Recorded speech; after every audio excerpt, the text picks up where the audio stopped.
بسم الله الرحمن الرحيم وجاء من أقصى المدينة رجل يسعى قال يا قوم اتبعوا المرسلين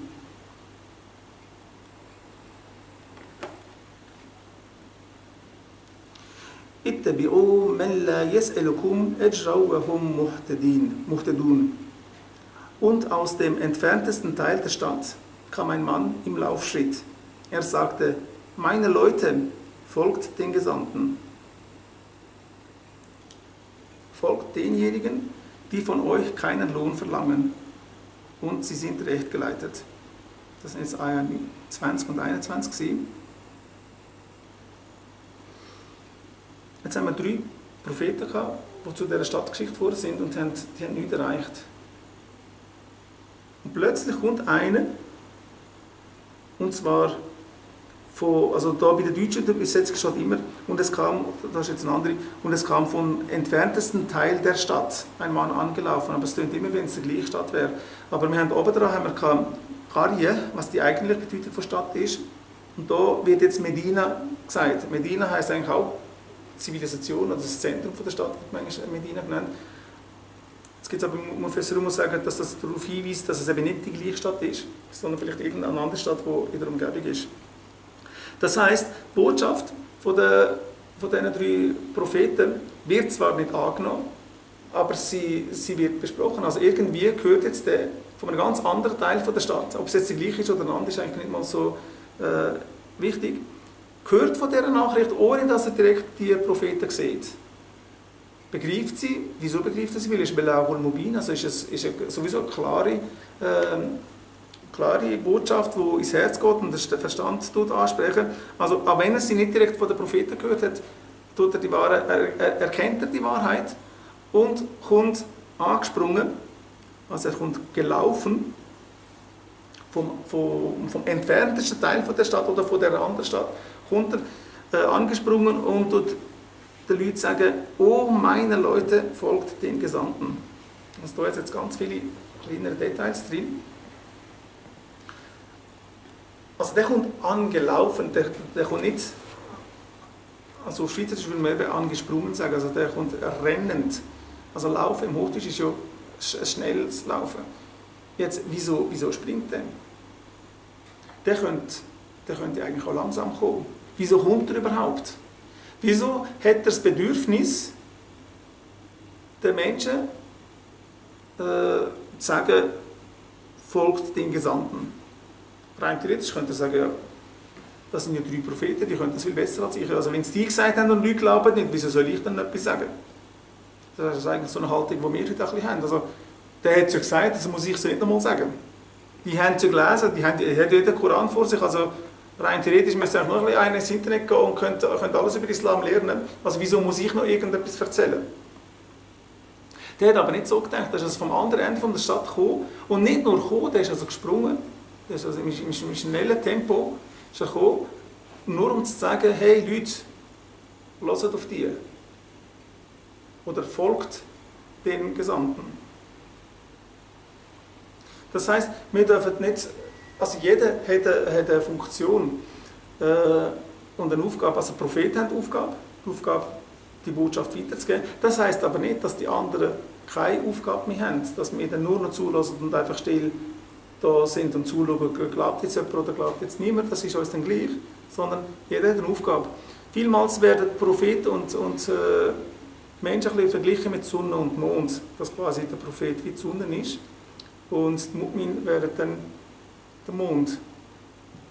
Beide haben ihre festen Funktionen, aber der Mond leuchtet ja nur dank der Sonne. Also der Mond kann eigentlich nur das Licht abgeben, das er von der Sonne bekommt. Also der Mu'min kann eigentlich nur das weiterverzählen, wo sie lernen von den Gesandten.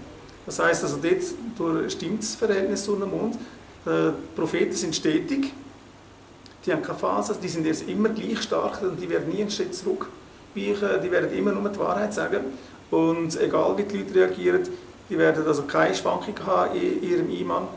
Aber die Menschen sind manchmal, ja, wir wissen, dass der Iman zunehmen kann und abnehmen kann. Was auch immer das genau heisst, das werden wir vielleicht das anderes Mal anschauen. Aber also der Iman der Menschen, der hat Phasen eigentlich wie der Mond. Und nur das, dass jetzt eigentlich der Prophet schon da ist, oder die Sonne da ist, heisst das nicht, dass der Mond nicht für sich selber auch noch eine Aufgabe hat. Also die Sonne gibt Licht, aber nur am Tag. Das heisst, mit dem Licht vom Mond wird auch die Nacht erhellt. Das Licht vom Mond ist natürlich das abgelenkte Licht von der Sonne, das heisst, also der Prophet braucht es auf jeden Fall, also ohne Propheten geht es nicht. Aber genauso braucht es dann die anderen, die dann das, was die Propheten sagen, weiter erzählen. Und das wäre eigentlich mehr. Also, wenn wir die Wahrheit gehört haben, die Wahrheit erkannt haben und sie übernommen haben, ist das Erste, was wir machen müssen, ist natürlich die Wahrheit umsetzen in unserem Leben und das praktizieren, aber auch weiter sagen. Und wem sagen wir es weiter? Denen, die wir gerne haben, denen, die uns nahe sind, denen, zu denen wir uns zugehörig fühlen. Und was sagt er da? Mein Volk, sagt er. Was sagt er das? Oh, meine Leute, folgt den Gesandten. Also er sagt nicht irgendwie, oh ihr Kafir, was sind ihr für Jockel, ihr glaubt denen, ihr glaubt denen. Sondern er tut sich eigentlich denen gleich, sagt, guck mal, wir sind das Gleiche, wir sind vom gleichen Volk, glaubt ihnen. Und mit dem tut er sich natürlich, also teilweise ist eben, kann man von oben nach unten reden, also wenn ich jetzt so tue, ich bin etwas Besseres und ihr sind da die kleinen Ungläubigen, also da tut er sich auf die gleiche Stufe wie die anderen vom Volk stellen und sagt ihnen, schau, ich habe Wahrheit erkannt, erkennen sie doch auch.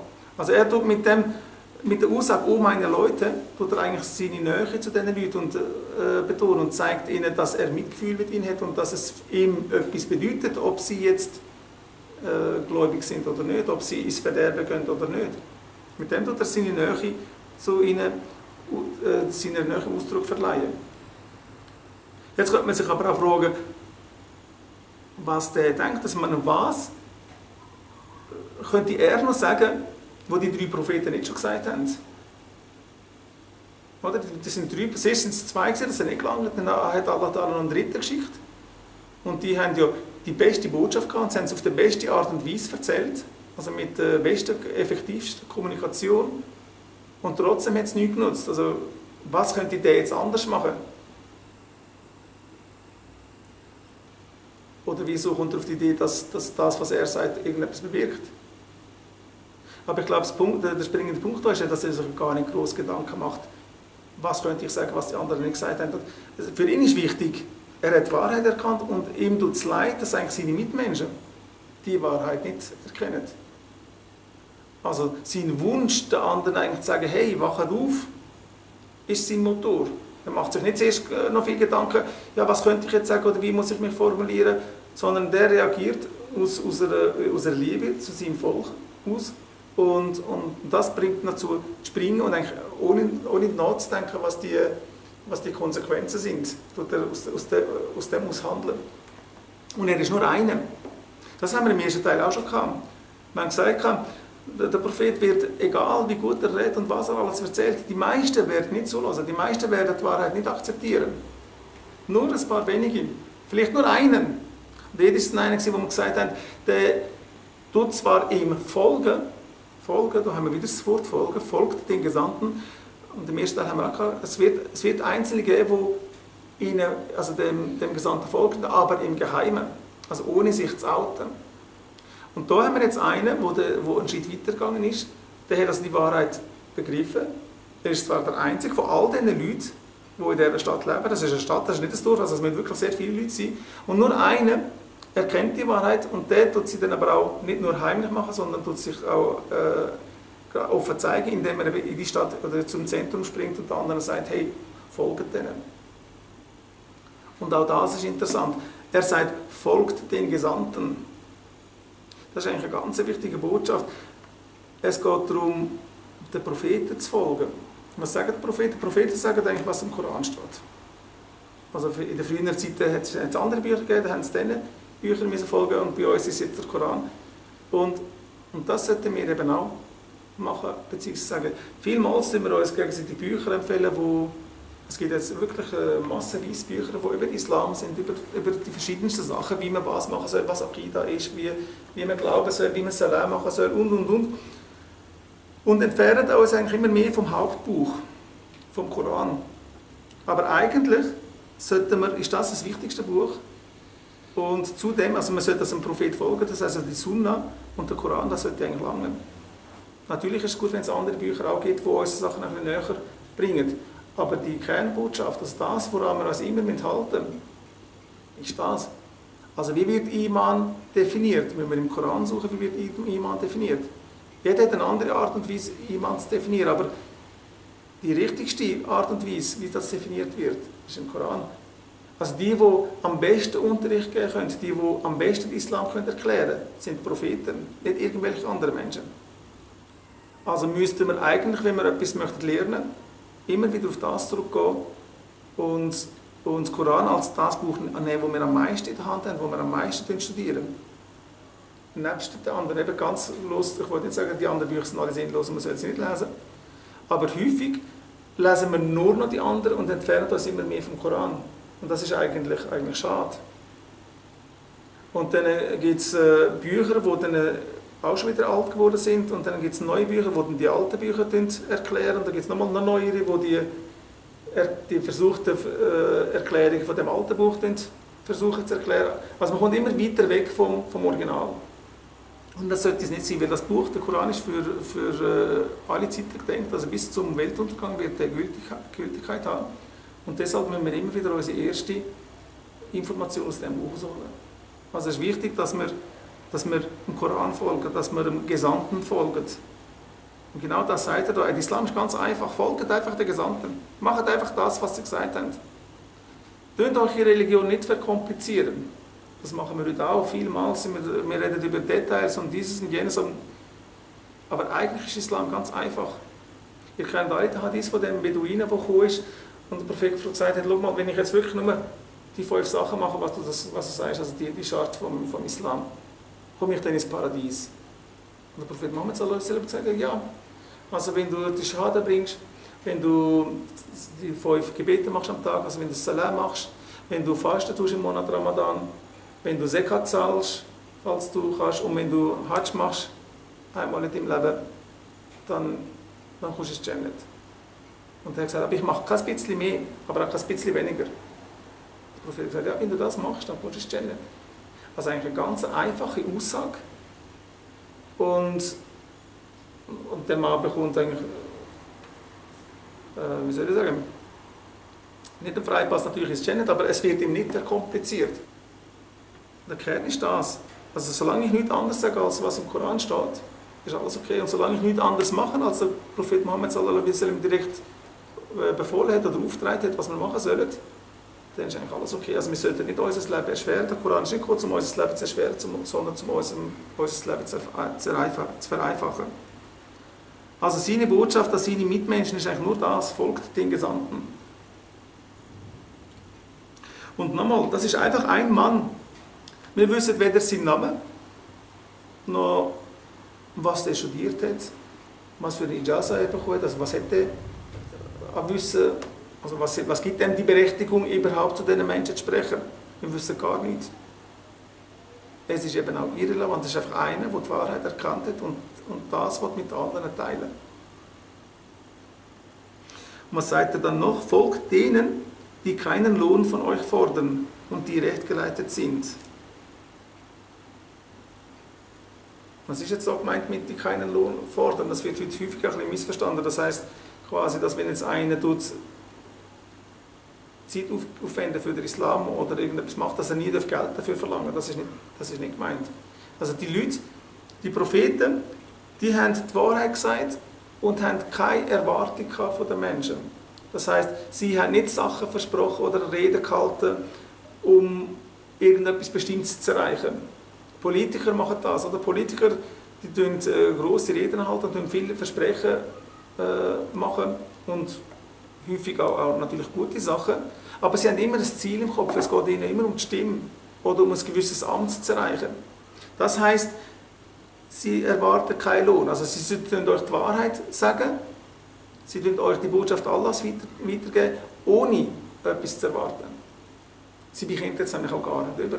Weil Botschafter, also die Propheten, die Gesandten werden eigentlich immer mit so Themen geschickt, wo die Menschheit in dieser Zeit am meisten beschäftigt, mit dem sie am meisten verbunden sind und wo ihnen am meisten wehtun würde, wenn sie damit aufhören müssten. Also der Prophet kommt nicht einfach und sagt, ja, sind doch lieb zu den Nachbarn. Das ist schon auch eine Botschaft, die Propheten sagen, aber das ist eine Botschaft, die in der Wichtigkeit viel später kommt. Zur Zeit von Prophet Mohammed sallallahu alaihi wasallam ist das Geschäft mit den Götzen das grösste gewesen. Mit dem haben sie ihre Reichtum finanziert. Und deshalb war die Hauptbotschaft dort gewesen, eben, dass man die Götzen, dass man nicht an die Götzen glauben. Dort ist es nur um den Tauhid gegangen. Die Mekkaner hatten eigentlich kein Problem mit der Prophetenschaft von Mohammed sallallahu alaihi wasallam. Sie haben das Problem gehabt, dass er den Tauhid so betont hat, dass er ihnen gesagt hat, tönt nicht die Götzen anbeten. Wieso? Weil sie von diesen Götzen ihr Geld verdient haben. Und andere Völker, andere Propheten haben bei anderen Völkern andere Sachen angesprochen, die damals wichtig sind. Lut a.s., dort ist es viel mehr um Sexualität gegangen. Wir wissen, dass es Volk war, das in diesem Gebiet vor allem alles Maß übertreten hat. Also ist der Lut a.s. sicher nicht ein Prophet, der gesagt hat, ihr müsst lieb zu euren Mitmenschen sein oder ihr müsst die Umwelt schützen oder so. Das haben sie sicher auch gesagt. Aber dort ist viel mehr Gewicht gelegt worden auf die Themen der Sexualität. Und würde heute ein Prophet kommen, der würde auch genau die Themen ansprechen, die heute am meisten verbreitet sind und am meisten auch beliebt sind. Also das wäre heute wahrscheinlich wieder die Sexualität, ich weiß es nicht. Ja, man hat auch in der Geschichte einen Schritt rückwärts gemacht. Also heute muss man eigentlich aufpassen, wenn man zum Beispiel gegen Homosexualität redet, ist man schon gerade ein Feind, man ist nicht mehr tolerant und dies und jenes. Noch vor ein paar Jahren wäre das in der Schweiz auch nicht denkbar gewesen. Aber heute haben wir die Love Parade und wie sie alle heißen. Also heute wird die Homosexualität so eigentlich gelobt und hochgehoben. Heute ist Ehe zwischen Mann und Frau ist eigentlich gar kein Problem. Es ist zwar noch nicht überall erlaubt, aber wenn du dich dagegen äußern, bist du schon einer von gestern. Also, heute muss man aufpassen, was man zu dem Thema sagt. Ein Prophet würde das nicht machen. Der würde genau das sagen, was wahr ist. Also dem wäre es jetzt gleich, wie reagiert die Mehrheit vom Volk, wenn ich das und das sage. Aber ein Politiker würde das nicht machen. Also ein Politiker, der gewählt wäre, das wäre jetzt einer, der in Zürich als Stadtpräsident gewählt werde und der würde etwas gegen Homosexualität sagen, hätte er viel die kleinere Chance gewählt zu werden als umgekehrt. Und das Gleiche auch jetzt nicht nur in Zürich, sondern auf der ganzen Welt so. Also wenn man auf Stimmenfang geht, schaut man, was möchten die Leute hören und man sagt das, was die Leute hören möchten, um ihre Stimme zu bekommen. Und man sagt das eben nicht, von dem man ausgeht, das möchte es nicht hören. Und das heisst eigentlich einen Lohn für das zu verlangen, was man sagt. Oder wenn jemand für ein bisschen Geld seinen Iman verkauft, die Aussage gibt es ja auch im Koran, das ist eben das. Dass man für etwas Weltliches, also will ich etwas Weltliches erwarten, die Wahrheit nicht mehr ausspricht. Oder sie sogar verändern. Das wäre eigentlich seine Religion zu verkaufen. Man weiß übrigens, es gibt einen Sahabi, der Musab bin Umair, wo, bevor er Muslim war oder geworden ist, ist er der Sohn von einer der reichsten Familien in Mekka. Und er ist bekannt gewesen, ich meine, er hat sich immer schön angelegt und er hat immer die teuersten, besten Parfüms gehabt. Und man hat einmal gesagt, man hat schon allein vom Duft erkannt, oh, da ist jetzt der Musab bin Umair vorbeigelaufen oder nicht. Also der hat irgendwie so viel Parfüm auf sich gehabt, also der war so reich und so wohlhabend. Und als er zum Islam gekommen ist, hat seine Familie ihn gerade verstoßen und das ganze Reich ist von der Familie gekommen und ist dann plötzlich mittellos gewesen. Er war also völlig mittellos gewesen. Er hat also kein Einkommen gehabt. Ihn hat der Prophet Mohammed sallallahu alaihi wasallam die umgebende Städte geschickt und von ihm verlangt, dass er dort Da'wah macht, also dass er den Leuten dort den Islam einbringen. Aber er hat kein Einkommen gehabt. Von was hat er gelebt? Der hat nicht zum Nacht Suratul Baqarah gegessen und am Morgen irgendwie Suratul Fil. Also er ist mir bezahlt worden für seine Tätigkeit. Also es ist nicht so, dass es verboten ist, für seine islamische Tätigkeiten bezahlt zu werden. Es kommt natürlich immer darauf an, also auf die Umstände. Aber das hat es dort schon gegeben und das wird heute manchmal so gesagt, dass du kannst ja nicht Geld verlangen für das und das, wenn du etwas für den Islam machst. Also je nachdem, was es ist, kann man es sehr wohl. Und was gemeint ist mit dem Verkaufen ist, dass wenn man für eine Erwartung, für eine weltliche Erwartung bereit ist, eigentlich die Wahrheit nicht mehr zu sagen oder sie zu verändern. Warum sollte ich nicht dem dienen, der mich erschaffen hat, sagt er weiter, und zu dem ihr zurückgebracht werdet? Also ist immer noch seine Rede, also der ist jetzt gekommen vom anderen Ende der Stadt und die Leute auffordern, den Gesandten zu folgen und sagt, wieso sollte ich nicht dem dienen, der mich erschaffen hat? Das ist jetzt interessant, wieso tut er jetzt von sich reden? Eigentlich, also was würden wir heute machen? Wir würden sagen, wieso tust du irgendjemandem dienen, der dich nicht erschaffen hat? Also wir würden gerade also den anderen eigentlich irgendwie angreifen und sagen, das, was du machst, ist falsch. Und das ist eigentlich auch eine Methode vom Dawa, wie man den Islam weiter erzählt, also wie man den Islam den anderen beibringen. Man geht nicht und den anderen mal schlecht darstellen, sondern sagt, wieso sollte ich, also er fängt mit ich an, wieso sollte ich nicht dem dienen, der mich erschaffen hat? Mit dem sagt er eigentlich indirekt das, wieso tut ihr dem dienen, der euch nicht erschaffen hat. Aber er redet von sich. Er sagt, schaut mal, für mich ist es ein Nachteil, also ich wäre im Verlust, würde ich das machen. Ich käme dann in die Hölle. Also er redet von sich, von seiner Erfahrung. Und wenn wir heute in einer ganz anderen Lebenssituation das auch mal überlegen, machen wir genau das Gleiche eigentlich auch. Also wenn ich euch jetzt eine gewisse Fluggesellschaft näher bringe, Flüge in die Türkei gibt es jetzt nicht so viele Möglichkeiten, aber auch 3, 4. Und ich sage, ich glaube, wenn du diese Fluggesellschaft nimmst, bist du ein Joko, bist ein Löli. Aber ich sage nicht warum. Du gerade anschuldigst, du fliegst mit der Pegasus, also bist du so einer.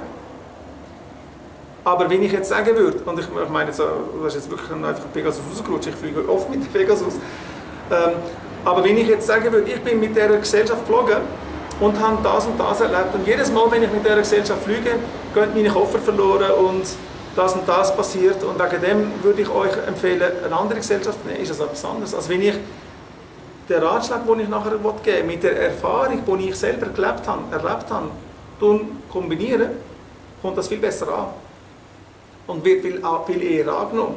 Aber wenn ich jetzt einfach sage, ja, Pegasus ist schlecht, das ist jetzt, wieso soll jetzt der andere das annehmen? Und das macht er. Er redet zuerst von sich und sagt, ich wäre im Verlust, also es wäre ja dumm von mir. Also warum sollte ich denn nicht dienen? Also das eigentlich müsste heißen, dass jemand zuerst gefragt hätte, warum dienst du nicht unserem Gott? Und er tut da das auf sich ziehen und sagt, also wieso sollte ich nicht dem dienen, der mich erschaffen hat? Und zu dem ihr zurückgebracht werdet. Und da redet er jetzt. Am Anfang sagt er, also redet er von sich. Also ich wäre im Irrtum, im Verlust, würde ich das und das machen. Also wieso soll ich nicht dem Gott dienen, zu dem ihr zurückgebracht werdet? Also da tut er nach der Link einen fertig machen. Er sagt, ich muss das und das machen, weil ich sonst Verlust wäre. Aber am Schluss geht es um den Rabb, um den Herr, um den Gott von uns allen. Also es geht um den Gott, zu dem ihr zurückgeschickt werdet, dem will ich dienen. Mit dem sagt er, es ist eben auch euer Rabb, es ist auch euer Gott. Aber er tut das nicht in einer anschuldigenden Art und Weise erzählen, sondern er tut eigentlich von sich ausgehen und sich selber erklären und ganz geschickt eigentlich den anderen damit auch sagen, eigentlich, wenn ihr es eben nicht so macht wie ich, dann heisst es einfach, dass ihr im Verlust sind. Weil wir werden alle zum gleichen Gott zurückgeführt. Soll ich etwa andere außer ihm zu Göttern nehmen? Wenn der Allerbarmer mir ein Leid zufügen will, so wird ihre Fürsprache mir nichts nützen, noch können sie mich retten. Dann befände ich mich wahrlich in einem offenkundigen Irrtum. Da möchte ich jetzt dann eigentlich aufhören. Nur noch eins. Also der Mann, von dem wir eben nicht wissen, wer das ist, sagt, wieso sollte ich eben nicht nur einem anderen Gott, sondern anderen Göttern, also da wird jetzt im Plural geredet, also wieso sollte ich an viele Götter glauben, wo wir nichts machen könnten? wo mir auch nicht Fürsprache geben können, wenn ich es brauche, und wo mich auch nicht retten können. Weil wenn der Allerbarmer, also wer ist der Allerbarmer? Ar-Rahman. Also wenn Ar-Rahman mir würde ein Leid zufügen, dann könnten die anderen Götter mir gar nicht helfen. Also wieso soll ich diesen anderen Göttern glauben und denen dienen? Und da ist jetzt ganz interessant, er verbindet Rahman mit Leid. Rahman ist aber eigentlich was? Der Allerbarmer.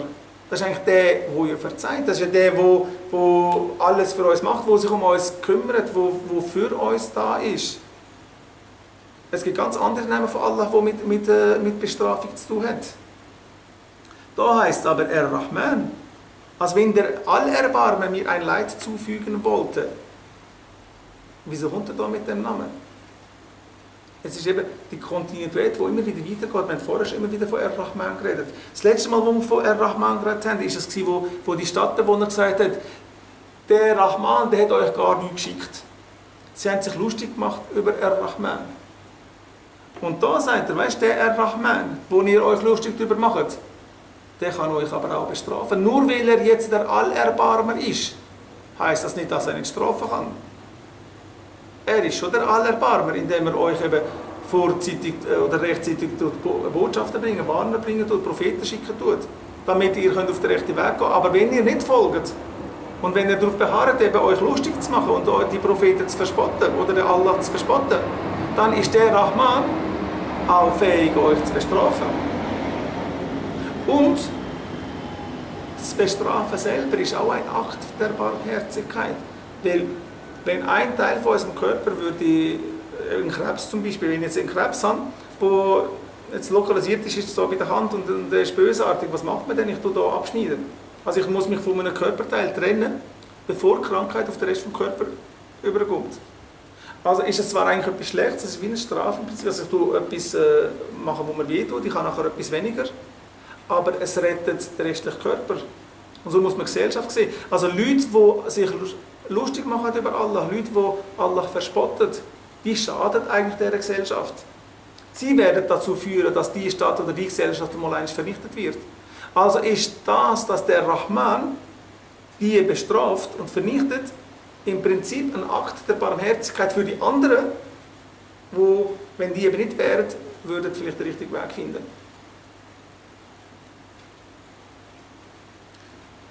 Und somit